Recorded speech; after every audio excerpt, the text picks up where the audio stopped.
These plays are about incest, family disputes, Jews taking knives to Christians, black men marrying white women. These are America's worst nightmares. So why choose these plays and call them canonical? I'd be perfectly happy if we had a performance hiatus for Othello, Taming of the Shrew, and Merchant of Venice. Those plays are toxic, even though every theater company thinks that they are going to present a feminist, pro-Black, pro-Jewish production. I'm Vincent Cunningham, staff writer at The New Yorker. This is Free Shakespeare on the Radio from WNYC in collaboration with the Public Theater. For those of you who've been with us for all 4 nights, thank you. And if you haven't, you can catch up at wnyc.org/Shakespeare. Tonight, we listen to the final episode of Richard II. After the play, we'll talk with Andre Holland, our Richard. But first, we're going to spend some time thinking about the relevance of Shakespeare today, with the help of our guides, Jim Shapiro from Columbia University and Ayanna Thompson from Arizona State University.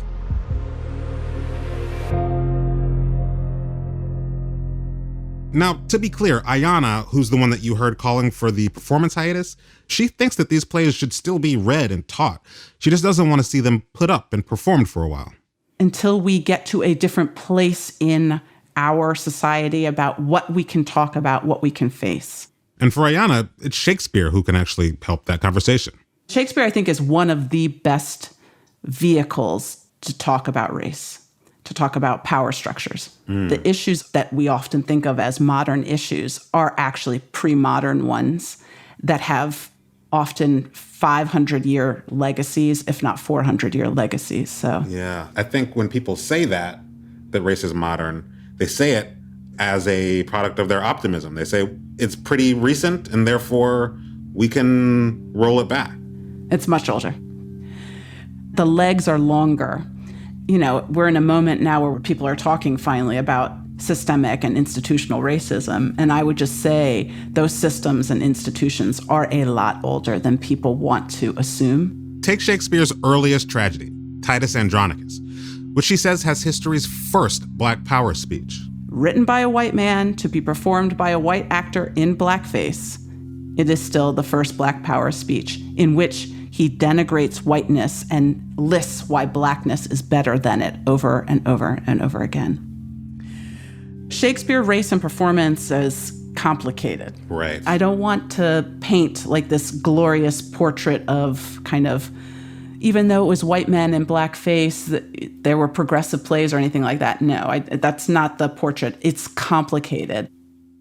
You know, I think that almost maybe despite ourselves, Americans are still very obsessed with Shakespeare. We still care a lot. Is it something about us? Is it something about him? Or what's the deal there? That's the mystery. Shakespeare scholar Jim Shapiro. I mean, why choose these plays and call them canonical?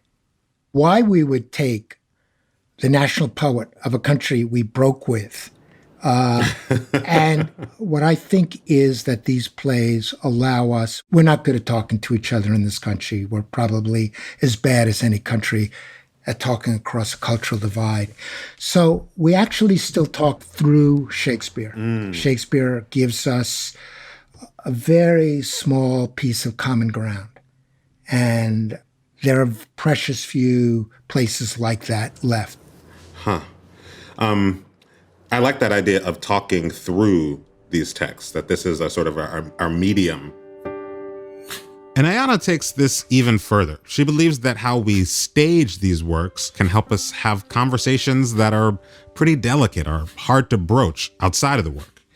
Take this production, with Richard II played by Andre Holland, and his successor, Bolingbroke, played by actress Miriam A. Hyman. What does it mean to have a Black man who is deemed unfit to rule? And what does it mean to have a Black woman take his place? That's part of our American history. That's something that we don't, and that's also a dialogue that happens in the Black community, but does not necessarily happen in interracial spaces. Yeah, that's definitely a sort of, as they say, not in mixed company conversation. That's exactly right. That's exactly right. Yep. So let's catch up. Last night, on Richard II. To do that office of thine own goodwill, which tired majesty did make thee offer. The resignation of thy state and crown to Henry Bolingbroke. Are you contented to resign the crown? No, I. For I must nothing be. Therefore no, for I resign to thee. On Wednesday next, we solemnly set down our coronation. So back to episode 4. At the start, we're with the Queen, who's waiting for Richard to be taken to prison. Here's Ayanna Thompson again. And they have one of the most heartbreaking goodbye scenes that you could ever imagine. And this is something that would have been inconceivable at the beginning of the play because he's a different character then. He's, at the top and hasn't fallen yet. It's only after Richard's imprisoned and no longer king that he starts to show some humanity. And at the same time, King Henry Bolingbroke realizes that governing's harder than he'd ever imagined, and it comes at this incredible cost. Professor Jim Shapiro. There is a shift in this play from one notion of how power works to another notion of how power works. And Bolingbroke is much more effective, it seems, at gaining power and stealing power. But he too knows that once you change a political system in a fundamental way, there is going to be a series of instabilities that follow. We get this kind of moment of rebellion, potential rebellion, where you think that Bolingbroke might be as vulnerable as Richard just was. But that's easily quelled. But then there's Exton, who thinks that he's been given orders to kill Richard in an offhand kind of way.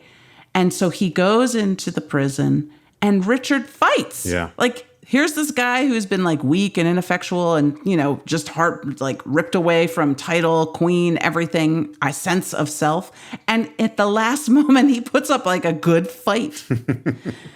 And I think the play ends with us, the audience, feeling as if maybe Richard was right. And even though we want Bolingbroke to rule us, that in fact a crime, a deep crime, has been committed and that there will be implications for English history because of that. And those implications, as we know, go well beyond English history. We started off on Monday asking, why do this play? Why now? And the answer is because it speaks to something that is always happening, namely change. And the warning from Shakespeare, the bit of wisdom that we start to sense, is that, yes, change is possible, but it's always accompanied by consequences that we could never have foreseen. And now our final episode of Richard II, about the fallout of Bolingbroke's ascent to the throne. The actors and the public theater dedicate this production to the Black Lives Matter movement.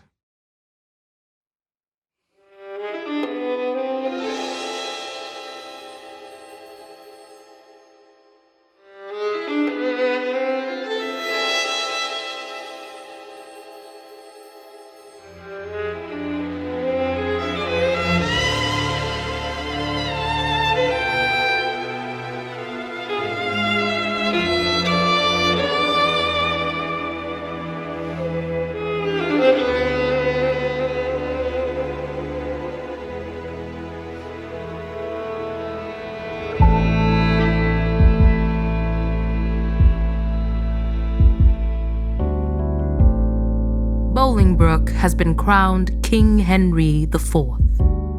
Richard, stripped of his title and power, is no longer king. The Queen, who is also no longer queen, waits on the street. She's hoping to have a final moment with her fallen husband.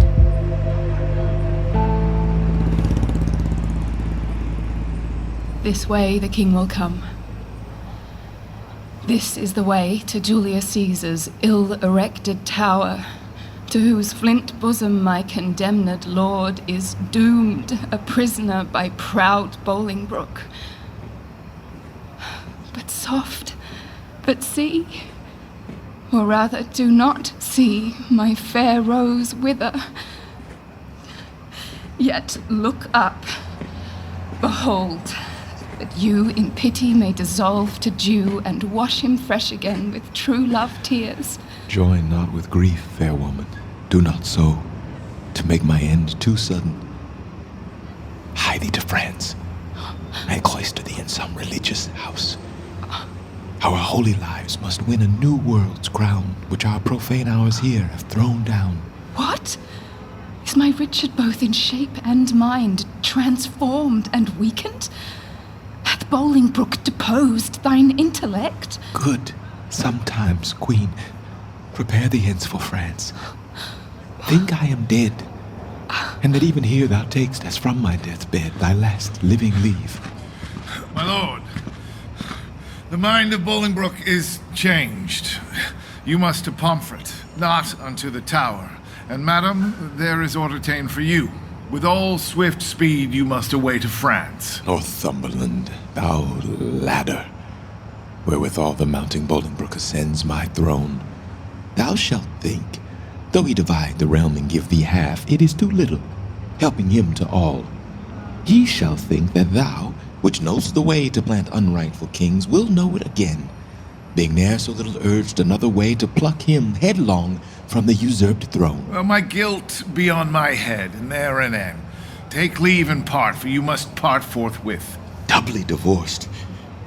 Bad men, you violate a twofold marriage twixt my crown and me, and then betwixt me and my married wife. My queen, let me unkiss the oath twixt thee and me, and yet not so. For with a kiss 'twas made. And must we be divided? Must we part? Aye, hand from hand, my love, and heart from heart. Banish us both and send the king with me. That were some love, but little policy. Then whither he goes, thither let me go. So two together weeping make one woe. Weep thou for me in France. I for thee here. Go, count thy way with sighs, I mine with groans. So longest way shall have the longest moans. Twice for one step I'll groan, the way being short, and piece the way out with a heavy heart. One kiss shall stop our mouths and dumbly part. Thus give I mine, and thus take I thy heart. Give me mine own again. 'Twere no good part to take on me to keep and kill thy heart. So now I have mine own again. Be gone, that I may strive to kill it with a groan. We make war wanton with this fond delay. Once more adieu, the rest let sorrow say.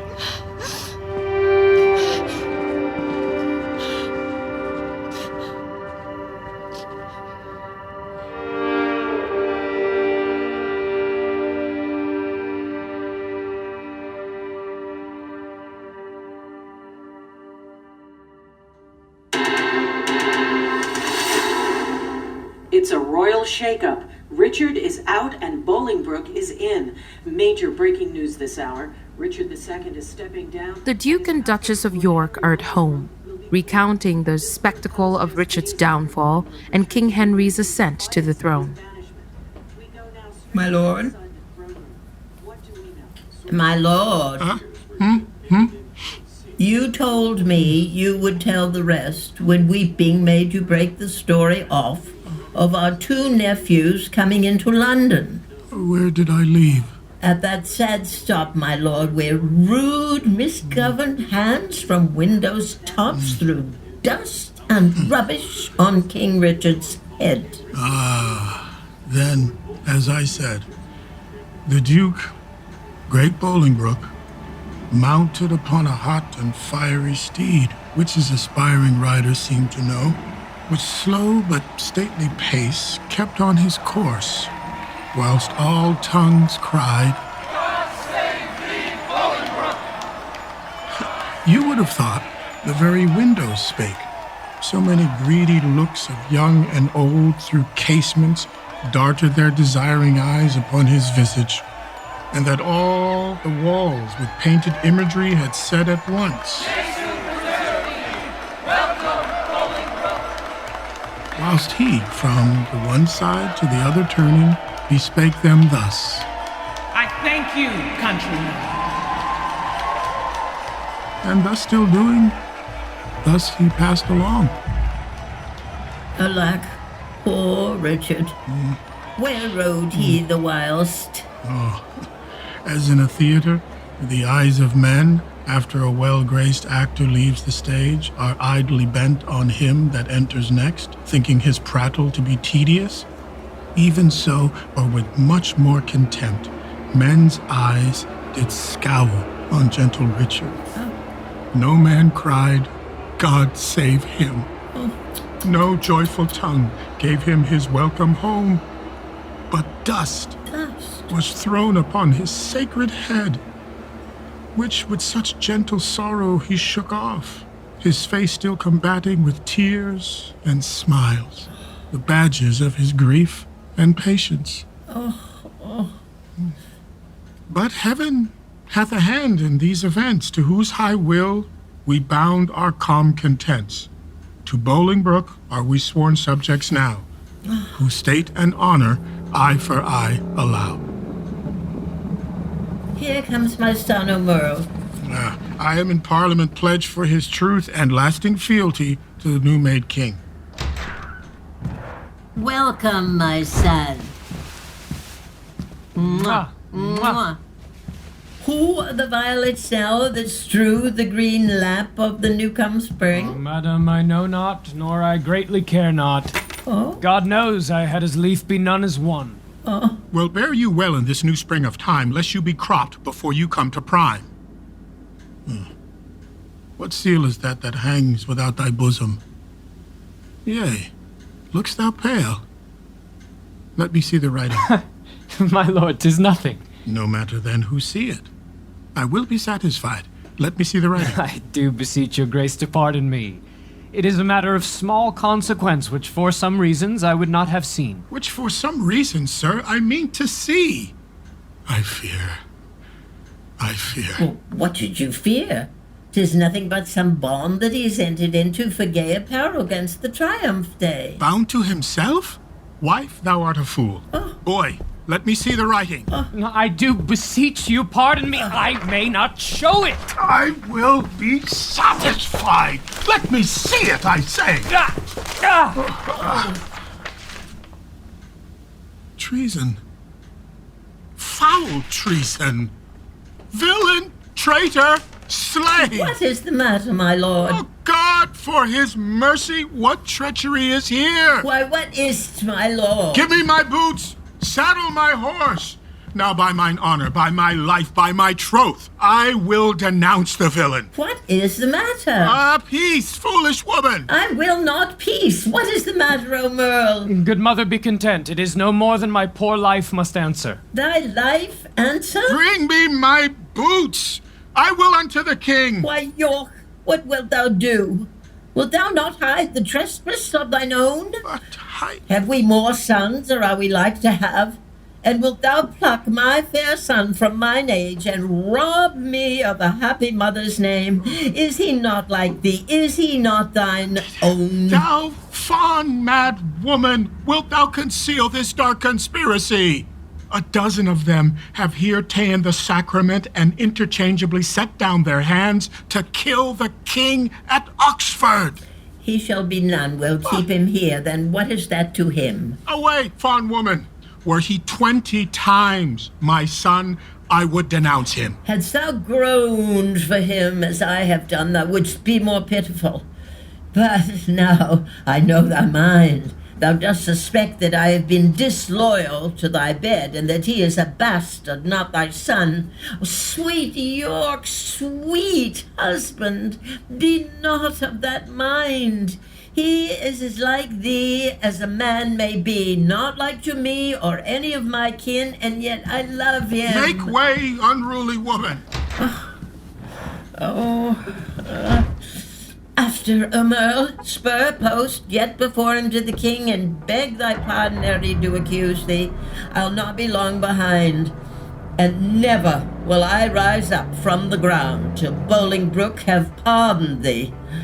Away, be gone!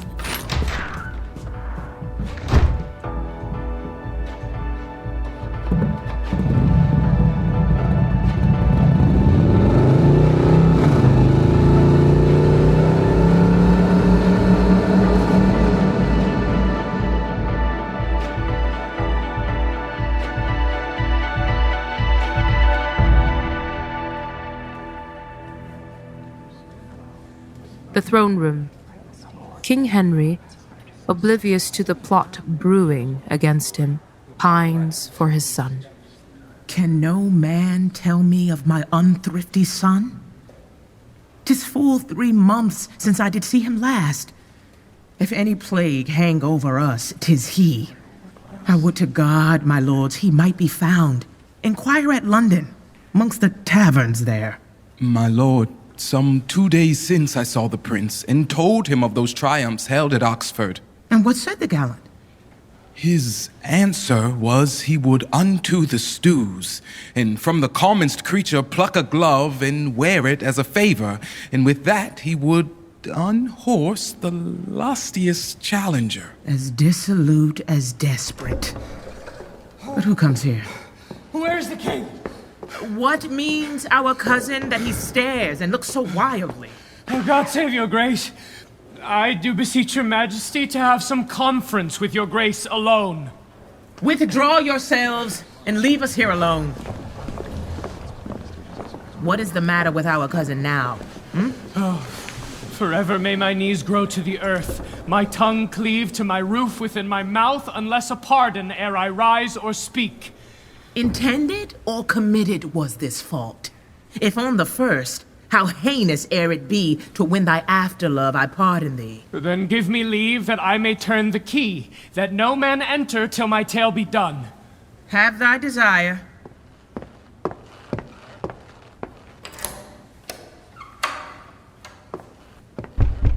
My liege, beware! Look to thyself!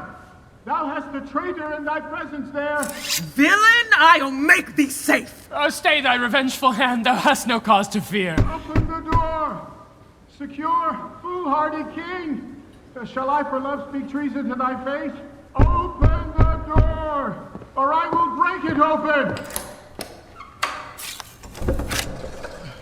What is the matter, uncle? Speak.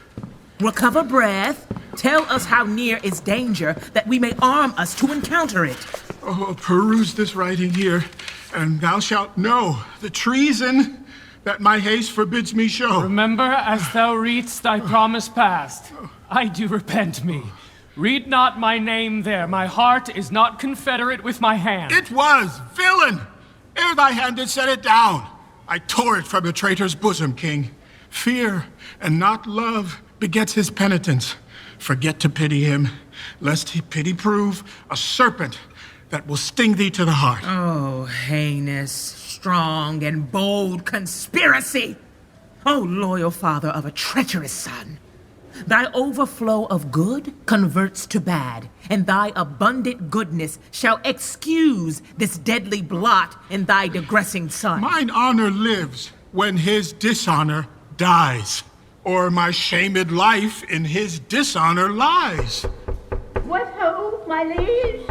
For God's sake, let me in! What shrill voice suppliant makes this eager cry? A woman, and thy art, great king! 'Tis I. Speak with me, pity me, open the door. A beggar begs that never begged before. Our scene is altered from a serious thing and now changed to the beggar and the king. My dangerous cousin, let your mother in. I know she has come to pray for your foul sin. If thou do pardon whosoever pray, more sins for this forgiveness prosper may. O king, believe not this hard-hearted man, love-loving not itself, none other can. Thou frantic woman, what dost thou make here? Shall thy old dogs once more a traitor rear? Sweet George, be patient. Oh. Hear me, gentle liege? Rise up, good aunt. Oh, not yet, I thee beseech. Forever will I walk upon my knees, and never see day that the happy sees, till thou give joy, until thou bid me joy, by pardoning my son, my transgressing boy. Unto my mother's prayers I bend my knee. Against them both, my true joints bended be. Ill mayst thou thrive, if thou grant any grace. Pleads he in earnest? Look upon his face. His eyes do drop no tears, his prayers are in jest, his words come from his mouth, ours from our breast. He prays but faintly and would be denied. We pray with heart and soul and all beside. I say, good aunt, stand up. Nay, do not say stand up. Pardon should be the first word of thy speech. I never longed to hear a word till now. Say pardon, king. Let pity teach thee how. The word is short, but not so short as sweet.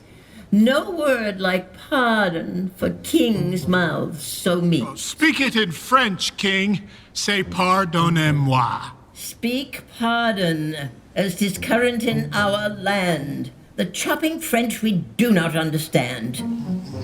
Thine eye begins to speak. Set thy tongue Good there. aunt, stand up. Oh, I do not sue to stand. Pardon is all the suit I have in hand. Oh, I pardon him as God shall pardon me.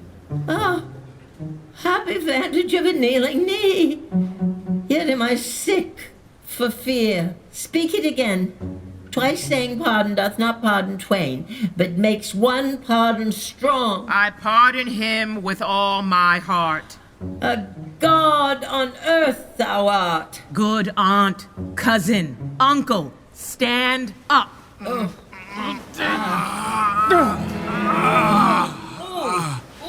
But for our trusty brother-in-law and the abbot, with all the rest of that consorted crew, destruction straight shall dog them at the heels. Good uncle, My lord. help to order several powers to Oxford, or where'er these traitors are. They shall not live within this world, I swear, but I will have them if I once know where. Uncle, farewell. And so, cousin, adieu. Your mother well hath prayed, and prove you true. Come, my old son, I pray God make thee new.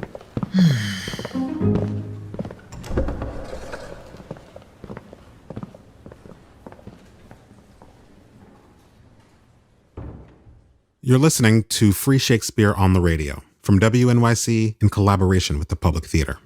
Richard II will be back in a moment. I'm Vincent Cunningham. You're listening to Free Shakespeare on the Radio from WNYC in collaboration with the Public Theater. We return now to Richard II. We're outside the throne room now. A knight of the court named Exton believes King Henry has asked him to carry out the murder of Richard. He pulls a servant aside. Huh? Sirrah, huh? Come hither. Didst thou not mark the king, what words he spake? Have I no friend will rid me of this living fear? Was it not so? These were his very words. Have I no friend, quoth he. He spake it twice and urged it twice together, did he not? He did. And, speaking it, he wistly looked on me as who should say, I would thou wert the man that would divorce this terror from my heart. Meaning King Richard at Pomfret. Come, let's go. I am King Henry's friend, and will rid his foe.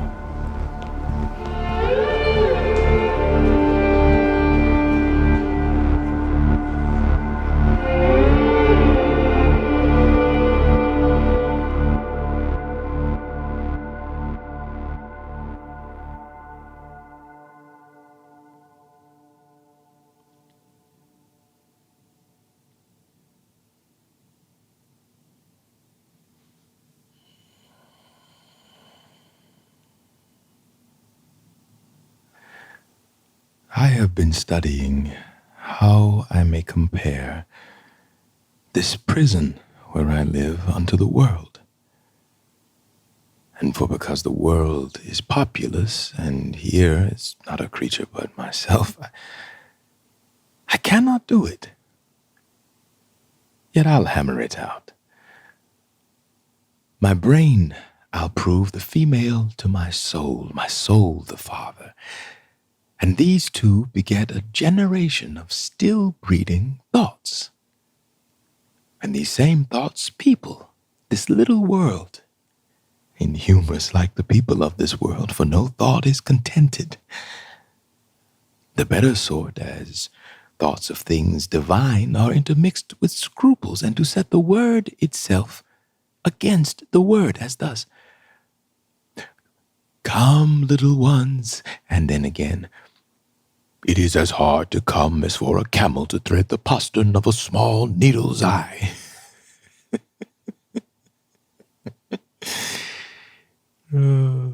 Thoughts tending to ambition, they do plot unlikely wonders. How these vain, weak nails may tear a passage through the flinty ribs of this hard world, my ragged prison walls, and for they cannot die in their own pride. Thus play I, in one person, many people, and none contented.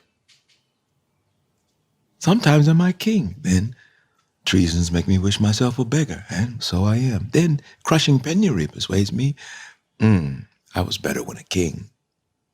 Then am I kinged again, and by and by think I'm unkinged by Bolingbroke, and straight am nothing. But whate'er I be, nor I, nor any man that but man is, with nothing shall be pleased, till he be eased with being nothing. Music. Do I hear?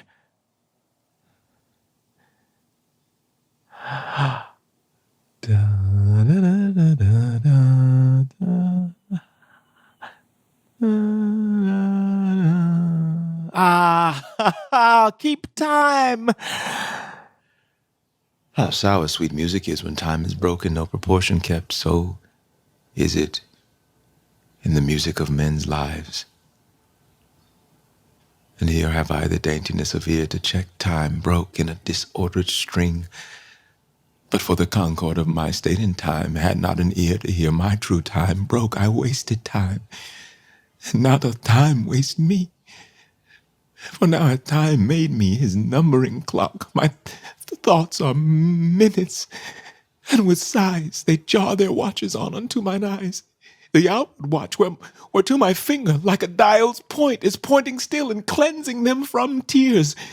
Now, sir, the sounds that tells what hour it is are clamorous groans which strike upon my heart, which is the bell. So sighs and tears and groans shows minutes, times, and hours, but my time,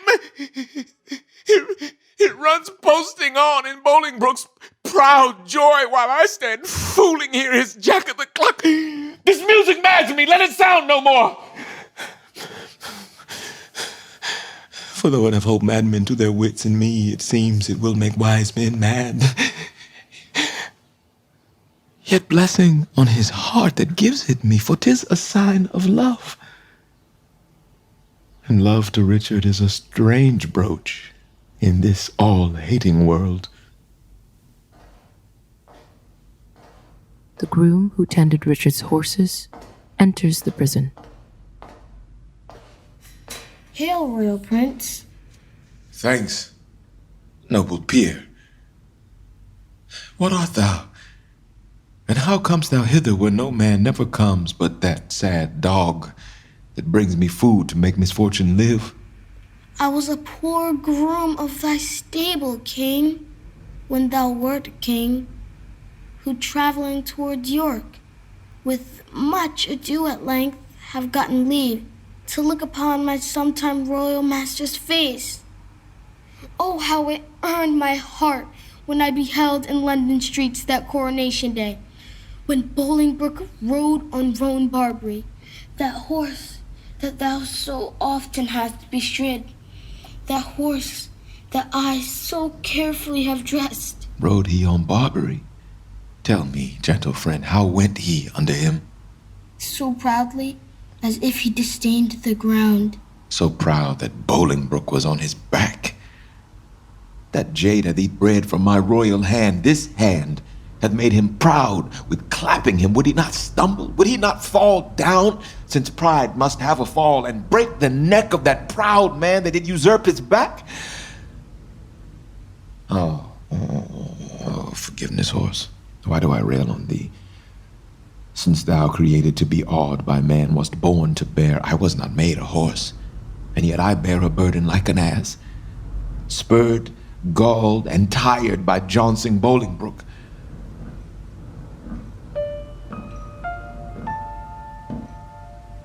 The prison's keeper enters with a meal. Fellow, give place. Here is no longer stay. If thou love me, 'tis time thou wert away. What my tongue dares not, that my heart shall say. My lord, will't please you to fall to? Taste of it first, as thou art wont to do. My lord, I dare not. Sir Piers of Exton, who lately came from the king, commands the contrary. The devil take Henry Bolingbroke and thee. Patience is stale and I am weary of it. He says, help! Help! Help! Oh! How now? What means death in this rude assault? Villain, thy own hand yields thy death's instrument. Go thou and fill another room in hell.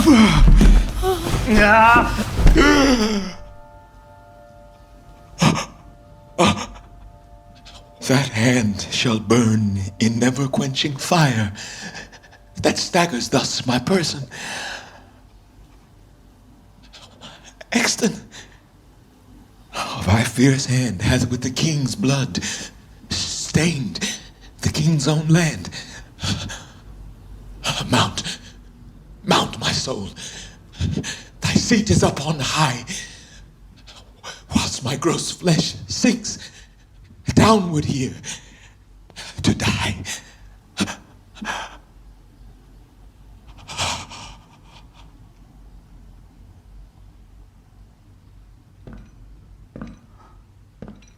As full of valor as of royal blood, both have I spilt. Oh, would the deed were good! For now the devil that told me I did well says that this deed is chronicled in hell. This dead king to the living king I'll bear. Take hence the rest, and give them burial here.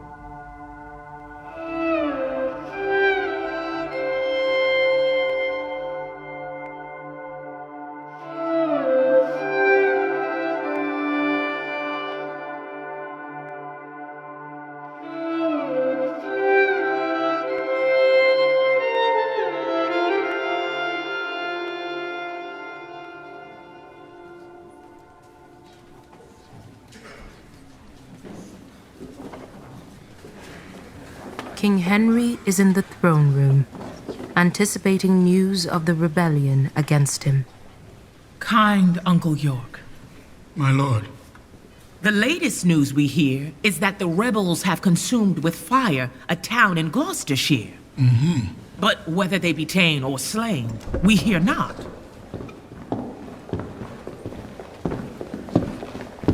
My lord Northumberland, what is the news? First, to thy sacred state wish I all happiness. The next news is, I here deliver Oxford, Salisbury, Spencer, Blunt, and Kent. The manner of their taking may appear at large discoursed in this paper here. We thank thee, gentle Northumberland, for thy pains, and to thy worth we'll add right worthy gains. My lord, I here deliver those dangerous, consorted traitors that sought at Oxford thy dire o'erthrow. Thy pains, Fitzwater, shall not be forgot. Right noble is thy merit. Young Hotspur.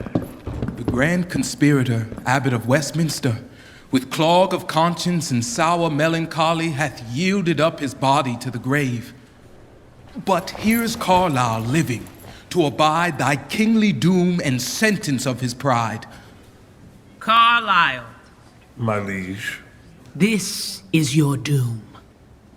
Choose out some secret place, some reverend room, more than thou hast, and with it joy thy life. So as thou liv'st in peace, die free from strife. For though mine enemy thou hast ever been, high sparks of honor in thee have I seen. Great King, I here present thy buried fear. Herein all breathless lies the mightiest of thy greatest enemies, Richard of Bordeaux, by me hither brought. Exton, I thank thee not, for thou hast wrought a deed of slander with thy fatal hand upon my head and all this famous land. Oh, from your own mouth, my lord, I did this deed. They love not poison that do poison need, nor do I thee. Though I did wish him dead, I hate the murderer, love him murdered. The guilt of conscience, take thou for thy labor, but neither my good word nor princely favor. With Cain, go wander through shades of night, and never show thy head by day nor light. Lords, I protest my soul is full of woe, that blood should sprinkle me to make me grow. Come, mourn with me for what I do lament, and put on sullen black incontinent. I'll make a voyage to the Holy Land to wash this blood off from my guilty hand.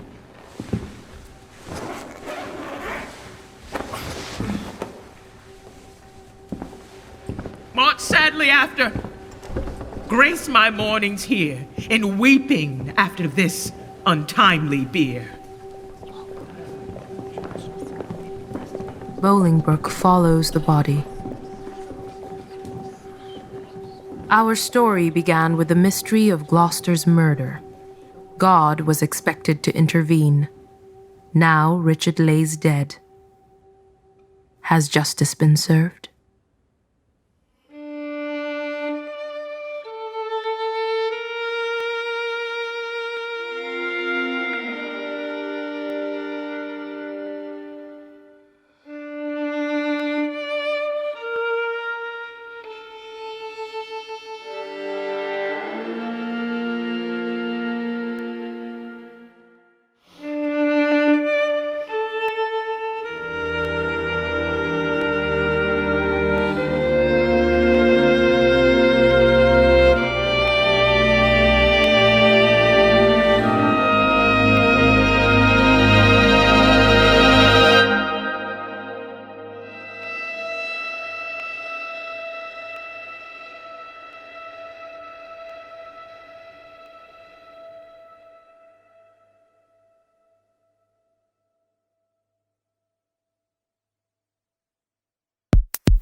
That was the fourth and final episode of Richard II. Andre Holland played the title role. He's been thinking about this part for years. He's known for his work in films like Moonlight and Selma, and appears now in the Netflix series The Eddy. But some of his earliest exposure to acting and what it meant to work in the theater at all came from Shakespeare. It was often presented as this thing that you had to, quote unquote, elevate yourself to. People would say that in school, you have to elevate yourself to meet the language. And I always found it to be kind of problematic. It probably wasn't until like my senior year of college, one day I was home from school, and in the art section of the Birmingham News, on the cover of the arts, page, there was a photograph of a black man with long dreads holding a skull, Yorick's skull. And it said underneath it, Adrian Lester, starring in Hamlet at the Chicago Shakespeare Theater. And I think prior to that, I had never imagined that a black person could play the title role in a play like that. You know what I mean? Like we had done Hamlet and I was Horatio, but I just had somehow like accepted that those characters, the title characters, were meant for other people. And so my mother and my father put a little money together and rented me a car, and it was closing the following day. So I left that next morning, drove to Chicago, and sat in line in the theater waiting for a cancellation, got the last ticket. And Adrian Lester came out and started the To Be or Not to Be speech. And I sat there and wept like a baby because it really moved me, man. I think it was a real turning point.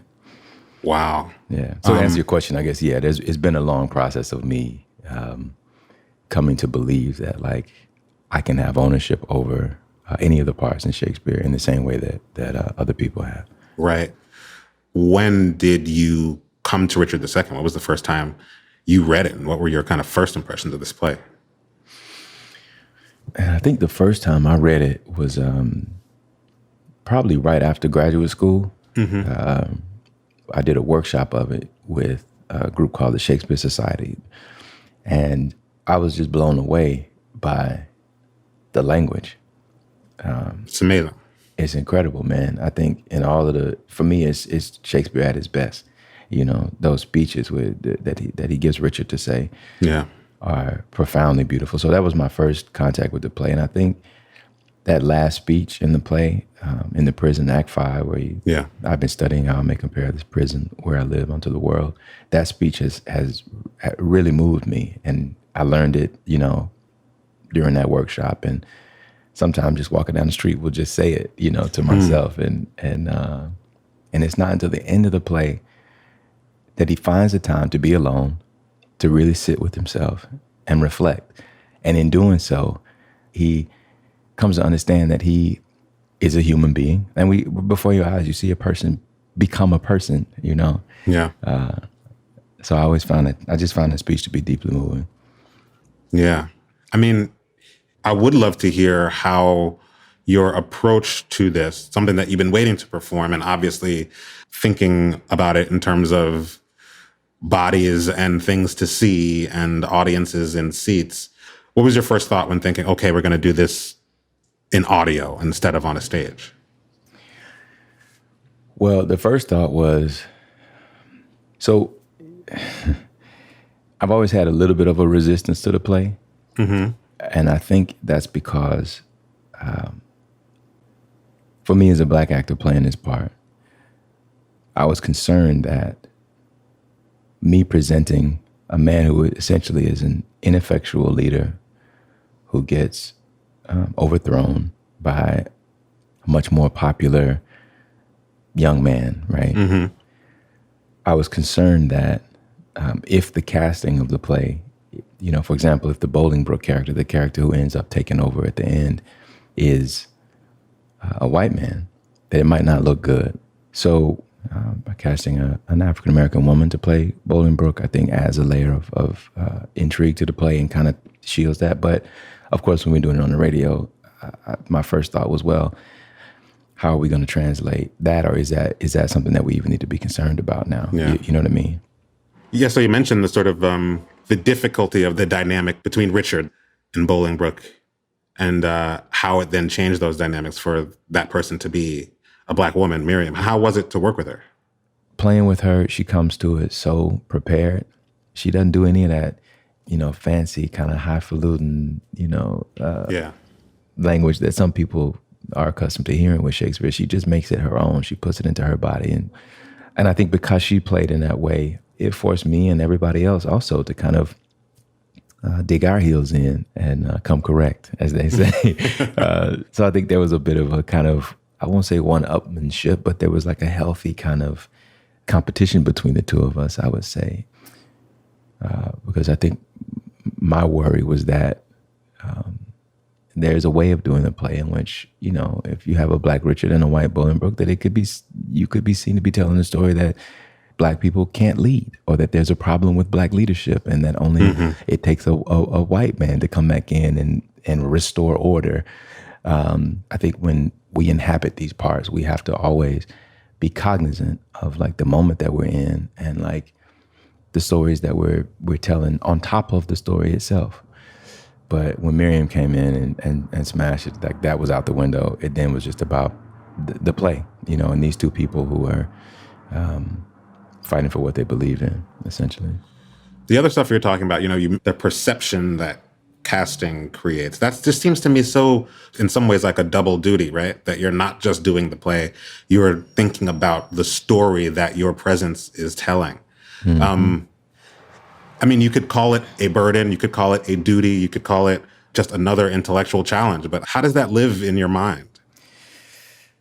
Man, that's a deep question, bro. I've thought about this a lot over the years and have gone through, I think, every version of it. I feel like there were times when I felt like it was a burden, because I felt like, well, I just want to be able to do the play and, you know, just do my work as an actor.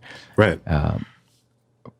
But I think now what I feel is that it really is a privilege. You know, I've come to the point in my life where I'm really embracing my responsibility as an artist, because it is a responsibility. You know, it's different, man. It's not just about, I want to be good and do this part because I like the part. No, like me getting on that stage and whatever play I'm in is a statement. It means something to somebody, you know what I mean? And I want to really take care of that. I think, you know, I remember when I was in school, man, I would look at these plays like Hamlet, like Shakespeare, for example, right?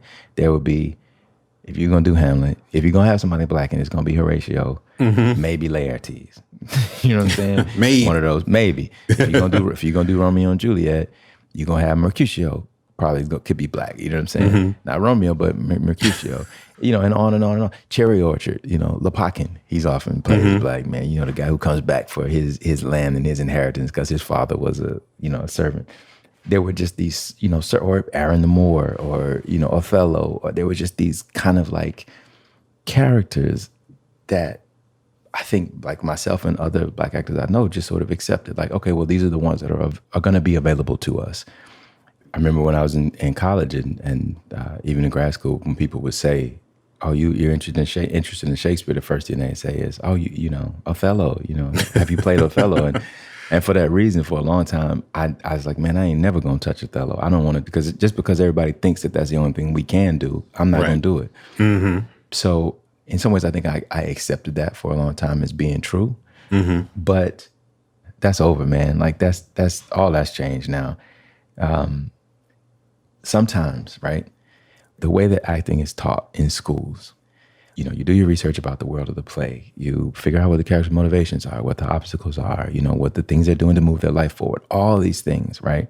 But at a certain point, I've always found as a Black actor, if I'm the only Black actor in The Cherry Orchard, right? Or in whatever, an Ibsen play, at a certain point, I come to the place where I go, well, you know, what is the world of this play? Cherry Orchard takes place in Russia. So are we, how does this make sense, right? Conventional wisdom and the acting teachers will say, well, it's a play. And so nobody is going to see your color. Nobody cares. We're all just actors inhabiting this play. Of course. Except that after the play, all these people will come up to me and say, pull me in a corner and say, oh, you did a really nice job, but you know, there weren't really Black people in Russia at that time. Oh, it's so nice that they gave you this part, that they cast you in this part. It's really, you know, I mean, we know it's not really accurate, but little things. You sound like you've had hundreds of these conversations. Hundreds and hundreds and hundreds and hundreds of these things, you know? And at the same time, like, we're American actors doing a Russian play.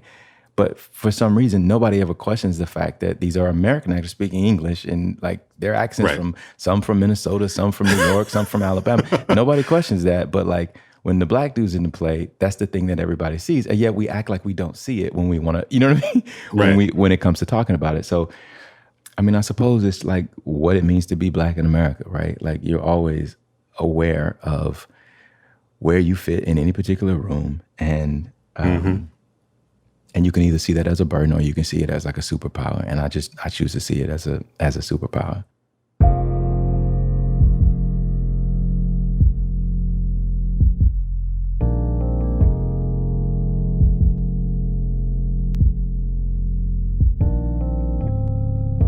This production of Richard II is a collaboration between WNYC and the Public Theater. The play was written by William Shakespeare and conceived for the radio and directed by Sahim Ali. Original music was composed by Michael Thurber, mixing and sound design by Isaac Jones. Raz Golden was the assistant director and script supervisor. Arabella Powell was production stage manager. Executive producers Emily Botine, Matt Collette, Elliot Forrest, and Sarah Sandback, with additional engineering by Ed Haber, Jared Paul, Joe Plord, George Wellington, and Trent Williamson.